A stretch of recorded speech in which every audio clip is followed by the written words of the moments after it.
Hello everyone, welcome to UP online coaching. UP online coaching के इस channel पर best 500 की सीरीज में चला चुका हूं पर्यावरण पर आधारित। उसके बाद प्रीवियस ईयर पेपर भी पर्यावरण का मैं यूपी टेट का सॉल्व करा चुका हूं। उसके पश्चात दोस्तों पर्यावरण में मैं परिषदीय पुस्तकों पर आधारित क्वेश्चन बनाया हूं, उसी को मैं सॉल्व करा रहा हूं। उस अनुक्रम में मेरा यह दूसरा वीडियो है।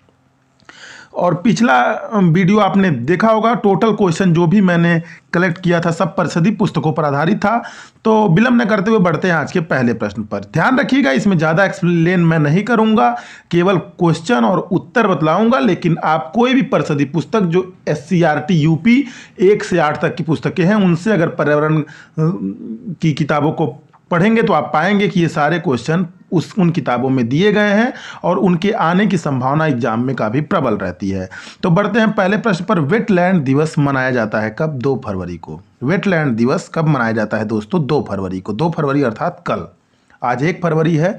अब 2 फरवरी को ही क्यों मनाया जाता है वेटलैंड दिवस को? विश्व आर्द्र भूमि दिवस भी बोलते हैं, क्योंकि 2 फरवरी 1971 को ईरान के शहर रामसर में आर्द्र भूमियों को लेकर के एक सम्मेलन हुआ था। इसी कारण से वेटलैंड दिवस प्रतिवर्ष 2 फरवरी को मनाया जाता है। बढ़ते हैं अगले प्रश्न पर। किस राज्य में भारत की सबसे बड़ी अंतर्देशीय लवणीय आर्द्र भूमि है?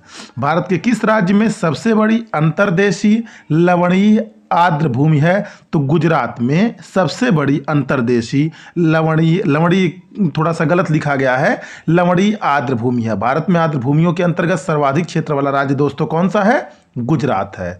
जबकि आंध्र प्रदेश का स्थान दूसरा आता है। दूसरे नंबर पर आंध्र प्रदेश आता है, जिसके पास सबसे ज्यादा अंतर्देशीय लवणीय आर्द्र भूमि है। यह भी आपकी SCRT की पुस्तक में दिया गया है। अब मैं यहाँ पर ये डिक्टेट नहीं करूँगा किस चैप्टर में किस पाठ में दिया गया है, बस ये जानिए SCRT में ये सारे क्वेश्चन दिए गए हैं। भारतीय संसद द्वारा जैव विविधता अधिनियम कब पारित हुआ? तो भारतीय संसद द्वारा दोस्तों जैव विविधता अधिनियम दिसंबर 2002 में पारित हुआ। दिसंबर 2002 में। ऑप्शन में मई 2002 भी हो सकता है, ऑप्शन में अक्टूबर 2002 भी हो सकता है, तो ध्यान रखिएगा दिसंबर 2002 में 11 दिसंबर 2002 को जैव विविधता अधिनियम को पारित किया गया था। बढ़ते हैं अगले प्रश्न पर। भारतीय राष्ट्रीय जैविक विविधता प्राधिकरण स्थापित किया गया। भारतीय राष्ट्रीय जैविक विविधता प्राधिकरण, जैसे कि आपको पता है जैव विविधता अधिनियम दिसंबर 2002 में पारित हुआ। तो जैव विविधता अधिनियम जब 2002 में पारित हुआ, उसी के प्रावधानों को कार्यान्वित करने के उद्देश्य से भारतीय राष्ट्रीय जैविक विविधता प्राधिकरण की स्थापना 2003 में चेन्नई में की गई थी। इसका मुख्यालय चेन्नई कहाँ पर है? चेन्नई तमिलनाडु में है। बढ़ते हैं अगले प्रश्न पर। तुमारोज बायोडायवर्सिटी पुस्तक के लेखक कौन है? तुमा नहीं है, यहाँ पर टू होगा। तुमारोज बायोडायवर्सिटी पुस्तक के लेखक कौन है? बायोडायवर्सिटी मीन्स होता है दोस्तों जैव विविधता। तो तुमारोज बायोडायवर्सिटी पुस्तक के लेखक हैं वंदना शिवा। यह एक सक्रिय पर्यावरण कार्यकर्ती एवं भूमंडलीकरण विरोधी लेखिका हैं। कौन? वंदना शिवा। तुमारोज बायोडायवर्सिटी पुस्तक की लेखिका हैं वंदना शिवा। बढ़ते हैं अगले प्रश्न पर। आज कार्बन डाइऑक्साइड के उत्सर्जन में सर्वाधिक योगदान देने वाला देश कौन सा है? सबसे ज्यादा कार्बन डाइऑक्साइड का उत्सर्जन दोस्तों चीन करता है। आपको पता है कार्बन डाइऑक्साइड एक ग्रीन हाउस गैस है। Carbon dioxide green house gas है। तो कार्बन डाइऑक्साइड के उत्सर्जन में सर्वाधिक योगदान करने वाला देश चीन है। विश्व के कुल कार्बन डाइऑक्साइड उत्सर्जन का 30% अकेले चीन उत्सर्जित करता है और 15% के साथ अमेरिका दूसरे नंबर पर है। तो सबसे ज़्यादा चीन 30%, उसके बाद अमेरिका 15%, बाकी 55% में पूरा विश्व है। बढ़ते हैं अगले प्रश्न पर। निम्न में से कौन सा देश विश्व का सबसे बड़ा ग्लोबल कार्बन उत्सर्जक है? कौन सा देश विश्व का सबसे बड़ा ग्लोबल कार्बन उत्सर्जक है? तो यहां पर भी विकल्प सही होगा चीन। हालांकि विकल्प मैंने नहीं दिया है। चीन विश्व का सबसे बड़ा ग्लोबल कार्बन उत्सर्जक है। अब बढ़ते अगले प्रश्न पर। निम्न में से किस देश को दुनिया में कार्बन निगेटिव देश माना गया है? भूटान को कार्बन निगेटिव देश माना गया है। अर्थात जो एक लिमिट है, परमिसिबल लिमिट, ऐसा नहीं है कि भूटान में कार्बन का उत्सर्जन होता ही नहीं है। संस्थाओं द्वारा परमिसिबल लिमिट निर्धारित किए जाते हैं, उसके तहत भूटान को कार्बन निगेटिव देश घोषित किया गया है। अगर कार्बन निगेटिव का मतलब आपको नहीं समझ में आएगा, कमेंट में पूछिएगा, कमेंट में मैं आपको बतला दूंगा। बढ़ते हैं अगले प्रश्न पर। विश्व का कौन सा पहला देश है जिसने भूमंडलीय तापन की इंग्लिश होती है ग्लोबल वार्मिंग, के प्रतिकरण के लिए कार्बन टैक्स लगाने का प्रस्ताव रखा? देखिए दोस्तों, विश्व का कौन सा ऐसा पहला देश है जिसने भूमंडलीय तापन के प्रतिकरण के लिए कार्बन टैक्स लगाने का प्रस्ताव रखा? वैसे तो कार्बन टैक्स अर्थात कार्बन कर उन ऊर्जा स्रोतों पर लगाए जाने वाला एक प्रकार का टैक्स है जो वातावरण में कार्बन डाइऑक्साइड का उत्सर्जन करते हैं। अर्थात कार्बन टैक्स उन ऊर्जा स्रोतों पर लगाया जाता है जो वातावरण में कार्बन डाइऑक्साइड का उत्सर्जन करते हैं। यह प्रदूषण कर होता है, यानी पॉल्यूशन टैक्स होता है एक प्रकार का कार्बन टैक्स। ऐसे तो स्वीडन, फिनलैंड, नीदरलैंड, नॉर्वे आदि देश कार्बन टैक्स लगा चुके हैं, किंतु वर्ष 2005 में पहली बार न्यूजीलैंड ने carbon tax, Sweden, Finland, Netherland, Norway आदि कार्बन टैक्स बहुत पहले से ही लगाते आए हैं, लेकिन पहली बार न्यूजीलैंड ने भूमंडलीय तापन अर्थात ग्लोबल वार्मिंग के प्रतिकरण हेतु यानी ग्लोबल वार्मिंग को कम करने हेतु कार्बन टैक्स लगाने का प्रस्ताव रखा है। तो देश कौन सा है दोस्तों? न्यूजीलैंड। बढ़ते हैं अगले प्रश्न पर। भारत की जलवायु परिवर्तन पर प्रथम राष्ट्रीय क्रिया योजना कब प्रकाशित हुई? तो भारत की जलवायु परिवर्तन पर प्रथम राष्ट्रीय क्रिया योजना 2008 में प्रकाशित हुई थी। जून 2008 में उस समय भारत के प्रधानमंत्री थे मनमोहन सिंह ने जलवायु परिवर्तन पर भारत की प्रथम राष्ट्रीय क्रिया योजना को जारी किया था 2008 में। प्रथम विश्व जलवायु सम्मेलन कब हुआ? यहाँ पर प्रथम विश्व जलवायु सम्मेलन की बात हो रही है। 1979 में प्रथम विश्व जलवायु सम्मेलन हुआ है। ठीक ऐसे आप 2 पॉइंट और नोट कर लीजिए। प्रथम विश्व पृथ्वी शिखर सम्मेलन कब हुआ? प्रथम पृथ्वी शिखर सम्मेलन कब हुआ? 1992 में। पृथ्वी शिखर सम्मेलन +5 कब हुआ? 1997 में। मॉन्ट्रियल प्रोटोकॉल किससे संबंधित है? ओजोन लेयर से संबंधित है। अगला प्रश्न है, भारत सरकार द्वारा केंद्रीय गंगा प्राधिकरण का गठन कब किया गया था? भारत सरकार द्वारा केंद्रीय गंगा प्राधिकरण का गठन 1985 में दोस्तों किया गया था। कब किया गया था? 1985 में। केंद्रीय गंगा प्राधिकरण का गठन तत्कालीन उस समय भारत के प्रधानमंत्री थे राजीव गांधी। तो राजीव गांधी की अध्यक्षता में फरवरी 1985 में केंद्रीय गंगा प्राधिकरण की स्थापना की गई थी। सितंबर 1995 में इसका नाम बदलकर केंद्रीय गंगा प्राधिकरण का नाम सितंबर 1995 में बदल दिया गया, और जब नाम बदला गया तो उसका नाम पड़ा राष्ट्रीय नदी संरक्षण प्राधिकरण। राष्ट्रीय नदी संरक्षण प्राधिकरण NRCA कर दिया गया, और इस संस्था के जो अध्यक्ष होते हैं वह है प्रधानमंत्री होते हैं। कौन होते हैं दोस्तों? प्रधानमंत्री होते हैं। राष्ट्र केंद्रीय गंगा प्राधिकरण का नाम अब है राष्ट्रीय नदी संरक्षण प्राधिकरण। बढ़ते हैं अगले प्रश्न पर। एगमार्क एक्ट भारत में वैधानिक रूप से कब अस्तित्व में आया? एगमार्क एक्ट भारत में वैधानिक रूप से कब अस्तित्व में आया? 1937 में। 1937 में भारत में एगमार्क एक्ट वैधानिक रूप से अस्तित्व में आया। एगमार्क क्या होता है? एगमार्क एक्ट क्या होता है? अगर नहीं समझ में आएगा कमेंट में पूछिएगा, आपको बतला दिया जाएगा। राष्ट्रीय गंगा नदी बेसिन प्राधिकरण का गठन कब किया गया? फरवरी 2009 में। फरवरी 2009 में राष्ट्रीय गंगा नदी बेसिन प्राधिकरण का गठन किया गया था। फरवरी 2009 में राष्ट्रीय गंगा नदी बेसिन प्राधिकरण NGRBA का गठन 20 फरवरी 2009 को हुआ था दोस्तों। और 20 फरवरी 2009 को पर्यावरण संरक्षण अधिनियम 1986 की कुछ धाराएं थी, क्योंकि आपको पता है मैं अपने कई वीडियो में बतला चुका हूं, पर्यावरण संरक्षण अधिनियम 1986 में पारित हुआ था। तो पर्यावरण संरक्षण अधिनियम के तहत ही राष्ट्रीय गंगा नदी बेसिन प्राधिकरण की स्थापना 2009 में की गई थी। इस प्राधिकरण का लक्ष्य है कि वर्ष 2020 तक गंगा को उसमें प्रवाहित होने वाले औद्योगिक अपशिष्ट व अवशोषित सीवेज जल से मुक्ति दिला दी जाए। अब यह लक्ष्य कंप्लीट हुआ है या नहीं हुआ है, लेकिन राष्ट्रीय गंगा नदी बेसिन प्राधिकरण का जब गठन किया गया था 2009 में, तो लक्ष्य 2020 तक यही रखा गया था।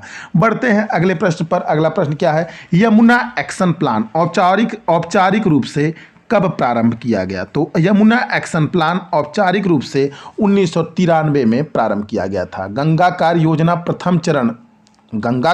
का प्रथम चरण 1985 में आरंभ हुआ था। गंगा कार्य योजना का, क्योंकि आपको मैंने पहले ही बताया केंद्रीय गंगा प्राधिकरण की स्थापना कब हुई थी? 1985 में हुई थी। तो गंगा कार्य योजना का प्रथम चरण 1985 में दोस्तों प्रारंभ हुआ था।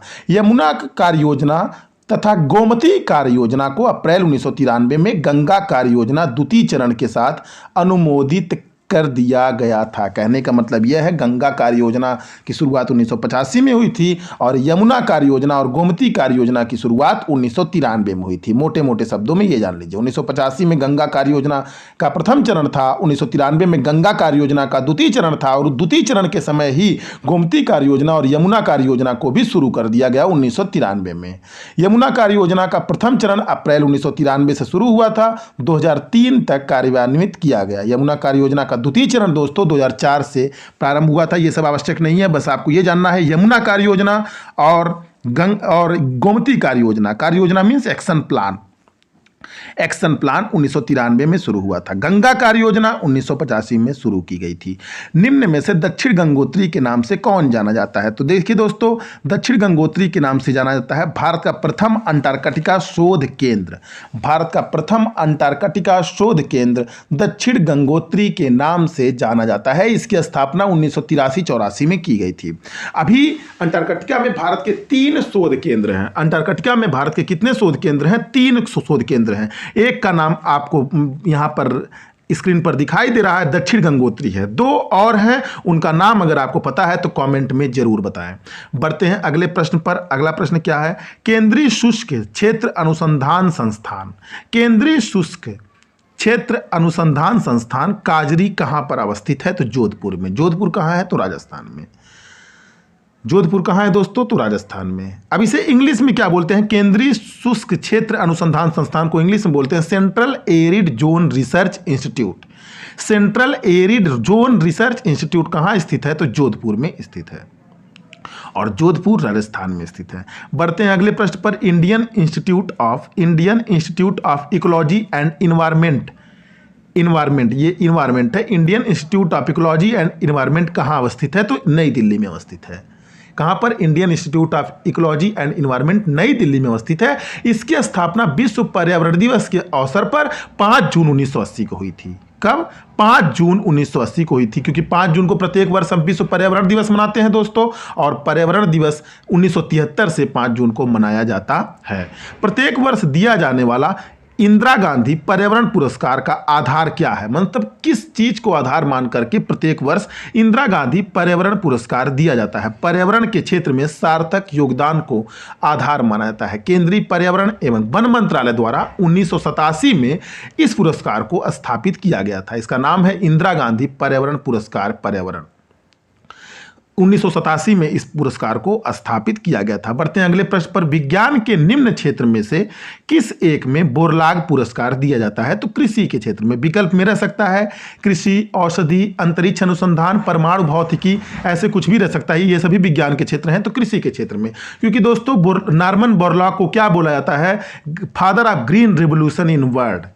हरित क्रांति, दुनिया में हरित क्रांति का जनक नॉर्मन बोरलॉग को माना जाता है। और हरित क्रांति किससे संबंधित थी? तो कृषि से संबंधित थी। और भारत में हरित क्रांति का जनक एमएस स्वामीनाथन को माना जाता है। एमएस स्वामीनाथन को माना जाता है। बढ़ते अगले प्रश्न पर। टायलर पुरस्कार किस क्षेत्र में प्रदान किया जाता है? तो टायलर पुरस्कार दोस्तों पर्यावरण सुरक्षा के क्षेत्र में प्रदान किया जाता है। अगर विकल्प में रहे महिलाओं के अधिकार के लिए, नाटक में बच्चों के अधिकार के लिए, पर्यावरण सुरक्षा के लिए, तो पर्यावरण सुरक्षा के लिए टायलर पुरस्कार प्रदान किया जाता है। अप्रैल 2015 में यह पुरस्कार भारतीय पर्यावरणविद माधव गाडगिल, भारत के एक पर्यावरणविद थे, यानी पर्यावरण के विद्वान थे माधव गाडगिल, और नेगन स्टेट विश्वविद्यालय की जेन लुबचेंगो को लॉस एंजलिस कैलिफोर्निया में प्रदान किया गया था। 2015 में यह पुरस्कार भारत के 2 व्यक्तियों को प्रदान किया गया था। एक का नाम था माधव गाडगिल और दूसरे का नाम था लुबचेंको। इनको मिला था। वर्ष 2016 का यह पुरस्कार कैम्ब्रिज विश्वविद्यालय के पार्थ गुप्ता को प्रदान किया गया था। ऐसे 17 में भी दिया गया, 18 में। प्रतिवर्ष यह पुरस्कार दोस्तों दिया जाता है। यह पुरस्कार उन्हें जलवायु परिवर्तन के प्रभाव के अध्ययन के लिए भी दिया जाता है। मूल रूप से जलवायु परिवर्तन का जो अध्ययन किया जाता है वो पर्यावरण सुरक्षा से संबंधित रहता है। बढ़ते हैं अगले प्रश्न पर। राजीव गांधी पर्यावरण पुरस्कार दिया जाता है किस क्षेत्र में उत्कृष्ट योगदान के लिए? किस क्षेत्र में उत्कृष्ट योगदान के लिए राजीव गांधी पर्यावरण पुरस्कार दिया जाता है? स्वच्छ प्रौद्योगिकी एवं विकास।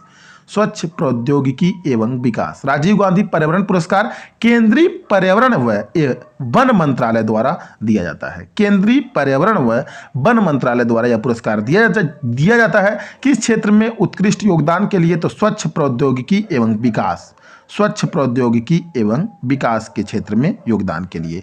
ग्लोबल 500 पुरस्कार प्रदान किए जाते हैं। तो ग्लोबल 500 पुरस्कार दोस्तों पर्यावरण प्रतिरक्षा के लिए प्रदान किया जाता है। अब ग्लोबल 500 पुरस्कार को कब से प्रदान किया जाता है? 1987 से। कौन देता है इसे?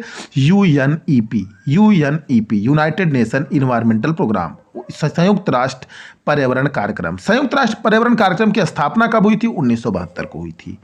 1972 एक ऐसा लैंडमार्क है पर्यावरण की दुनिया में कि मान लीजिए कि यहीं से पर्यावरण की शुरुआत, पर्यावरण के प्रति जागरूकता की शुरुआत हुई, क्योंकि मानव पर्यावरण पर पहला कोई भी अंतर्राष्ट्रीय सम्मेलन संयुक्त राष्ट्र संघ के द्वारा स्टॉकहोम में आयोजित किया गया था। कब आयोजित किया गया था? 5 जून 1972 को। 5 जून 1972 से 18 जून 1972 तक यह प्रोग्राम चला था। इसी के बीच यूनाइटेड नेशन इन्वायरमेंटल प्रोग्राम की भी स्थापना 1972 में ही कर दी गई थी संयुक्त राष्ट्र संघ के द्वारा, और उसी समय यह तय किया गया था, चूंकि यह पहला पर्यावरण अंतर्राष्ट्रीय सम्मेलन 5 जून 1972 को शुरू हुआ है, तो अगले वर्ष से प्रत्येक वर्ष हम 5 जून को पर्यावरण दिवस के रूप में सेलिब्रेट करेंगे। तो दोस्तों ग्लोबल 500 पुरस्कार वर्ष 1987 में संयुक्त राष्ट्र पर्यावरण कार्यक्रम द्वारा स्थापित किया गया था, और यह पर्यावरण उपलब्धियों के लिए व्यक्तियों एवं संगठनों को वर्ष 2003 तक प्रदान किया गया। वर्ष 2016 के चैंपियन ऑफ द अर्थ पुरस्कार प्राप्तकर्ताओं में मुंबई के अफरोज शाह भी शामिल हैं। तो दोस्तों इसके बारे में बहुत डिटेल में जाने की आवश्यकता नहीं है, बस ये जानिए कि यूएनईपी द्वारा यह पुरस्कार दिया जाता है। ग्लोबल 500 पुरस्कार पर्यावरण से संबंधित है, एग्जैक्टली पर्यावरण प्रतिरक्षा के लिए दिया जाता है। बढ़ते हैं अगले प्रश्न पर। राष्ट्रीय गंगा नदी तलहटी प्राधिकरण की स्थापना कब हुई? राष्ट्रीय गंगा नदी तलहटी प्राधिकरण की स्थापना कब हुई? तो राष्ट्रीय गंगा नदी तलहटी प्राधिकरण की स्थापना 2009 में हुई थी। कब? 2009 में, 20 फरवरी 2009 को। स्वच्छ गंगा के लिए 20 फरवरी 2009 को तत्कालीन प्रधानमंत्री मनमोहन सिंह की अध्यक्षता में राष्ट्रीय गंगा नदी तलहटी मीन्स होता है बेसिन, प्राधिकरण का गठन किया गया था। बढ़ते हैं आज के अगले प्रश्न पर और अंतिम प्रश्न पर। पारिस्थितिकीय विज्ञानों का केंद्र कहाँ पर स्थित है दोस्तों? तो पारिस्थितिकीय विज्ञानों का केंद्र बेंगलुरु में स्थित है। कहाँ पर स्थित है? बेंगलुरु में। ये जितने भी क्वेश्चन मैंने आपको कराए हैं पिछले वीडियो में चाहे इस वीडियो में, ये कहीं न कहीं परिषदीय पुस्तकों से ही क्वेश्चन लिए गए हैं और बनाए गए हैं। तो वीडियो अगर आपको पसंद आएगा, वीडियो को लाइक कीजिएगा, चैनल को सब्सक्राइब कीजिएगा, बेल आइकन भी दबा दीजिएगा ताकि लेटेस्ट नोटिफिकेशन आप तक पहुँचता रहे। Thanks for watching.